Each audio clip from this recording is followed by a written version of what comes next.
Online கேமில் வரக்கூடிய போர் வீரனை போன்றதாக உடை அணிந்து இளைஞர் ஒருவர் தற்கொலை செய்து கொண்டிருக்கக்கூடிய சம்பவம் பெரும் பரபரப்பை ஏற்படுத்தியிருக்கிறது. இந்த சம்பவமானது வேறு எங்கும் இடம்பெறவில்லை. யாழ்ப்பாண மாவட்டத்திலே தெல்லிப்பளை பீமன்காமம் எனப்படுகின்ற பகுதியில்தான் இடம்பெற்றிருக்கின்றது. இந்த சம்பவத்தில் உயர்தரத்திலே கணித பிரிவில் கல்வி கற்றுக் கொண்டிருக்கக்கூடிய 19 வயதுடைய மாணவன் தான் இவ்வாறு தவறான முடிவெடுத்து தன்னுடைய உயிரை மாய்த்திருக்கிறார்.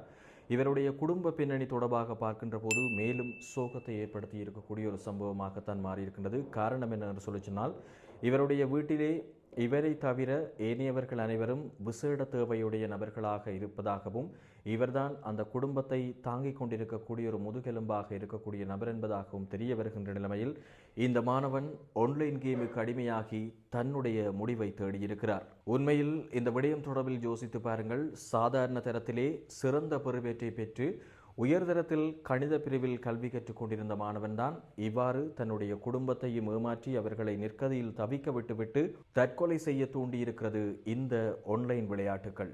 இந்த இளைஞனினுடைய மரணம் தற்போது பூதாகரமாக மாறியிருப்பதற்கான காரணமும், அதேபோல சமூக ஊடகங்கள் வாயிலாக பலராலும் பேசப்படுவதற்கான காரணம், இவர் சாதாரணமாக இந்த ஆன்லைன் கேமிற்கு அடிக்ட் ஆகி தற்கொலை செய்து கொண்டார் என்பதை தாண்டி இவ்வாறு தற்கொலை செய்து கொள்ளும் போதாக அவர் அங்கே அணிந்திருந்த உடைதான் தற்போது கவனத்தை ஈர்த்திருக்கின்றது. காரணம், இந்த ஆன்லைன் கேம், அதாவது பப்ஜி அல்லது ஃப்ரீ ஃபயரோ விளையாடுகின்ற போது நீங்கள் அவதானித்திருப்பீர்கள், அந்த போர் வீரர்கள் ஒவ்வொரு லெவலையும் தாண்டும் போதாக அங்கே அவர்களுக்கான அந்த உடைகள் வழங்கப்படும். அந்த உடைகளை வாங்க வேண்டுமாக இருந்தால் இவர்கள் ஆன்லைன் மூலமாக காசுகளை செலுத்தி தான் அந்த உடைகளை வாங்க வேண்டும். அதேபோல மேம்படுத்தப்பட்ட துவக்குகள், ஆயுதங்கள் என்பவற்றை வாங்க வேண்டுமாக இருந்தாலும் அங்கே பணம் செலுத்தி தான் இவற்றை வாங்க வேண்டும்.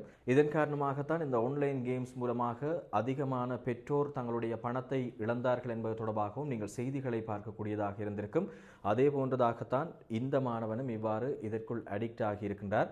அது மட்டுமல்லாமல் இங்கே அவர் அந்த உடையை அணிந்ததற்குரிய காரணம் தொடர்பில் பார்க்கின்ற போது சில ஆன்லைன் கேமுகளில் டாஸ்க் வழங்கப்படும், அதாவது சவால்கள் வழங்கப்படும்.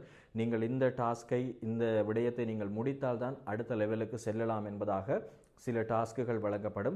ஒவ்வொரு லெவல்களையும் தாண்டி தாண்டி செல்கின்ற போதாக அந்த டாஸ்க்குகள் என்பது கடுமையானதாக இருக்கும். எனவே அவற்றை முடிப்பதற்கு இவர்கள் சரியாக போராட வேண்டியிருக்கும். அதே போல 24 மணி நேரமும் தங்களுடைய நேரத்தை அந்த கேமிற்குள்ளே செலவிட வேண்டியதாக இருக்கும். இவ்வாறான நிலைமைகளில் தான் அதிகமான மாணவர்களோ சரி, இளைஞர்களோ சரி இந்த கேமிற்குள் அடிக்ஷன் என்கின்ற கட்டத்தை தாண்டி அவர்கள் மனவிரக்தி அடைகின்ற நிலைமைகளும் ஏற்படுகின்றது. எனவே அவ்வாறானதொரு நிலைமையை தான் இவரும் சந்தித்திருக்கின்றார். எனவே தற்போது வெளியாக இருக்கக்கூடிய செய்திகளின் அடிப்படையில் ஆன்லைன் கேம் மூலமாக வழங்கப்பட்ட அந்த டாஸ்க்குகளை நிறைவேற்ற முடியாமல் தான் இவர் மனவிரக்தியில் இவ்வாறு தற்கொலை செய்து கொண்டிருக்கலாம் எனப்படுகின்ற விடயம்தான் தற்போது பரபரப்பையும் பெரும் சோகத்தையும் ஏற்படுத்தி இருக்கக்கூடிய ஒரு விடயமாக மாறியிருக்கின்றது. எனவே அன்பார்ந்த உறவுகளே, பெற்றோர்களே, உங்களுடைய வீடுகளில் இருக்கக்கூடிய மாணவர்கள், அதே போல உங்களுடைய பிள்ளைகள் தொடர்பிலும் சற்று எச்சரிக்கையோடு செயற்பட்டுக் கொள்ளுங்கள்.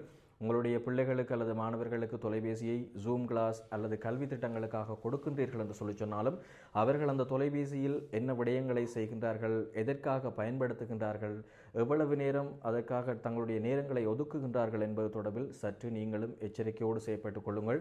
உங்களுடைய குடும்பத்தில் அல்லது உங்களுடைய வீட்டில் இவ்வாறான இழப்புகள் இடம்பெறுவதை தவிர்த்துக் கொள்ள இந்த இளைஞனினுடைய மரணம் தற்போது ஒரு படிப்பினையை ஏற்படுத்தி இருக்கின்றது. எனவே இந்த காணொலியை பார்த்துவிட்டு கடந்து செல்லாமல் முடிந்தவரை உங்களுடைய சமூக ஊடகங்களுக்கும் அதேபோல் உங்களுடைய உறவுகளுக்கும் பகிர்ந்து கொள்ளுங்கள். நன்றி உறவுகளே.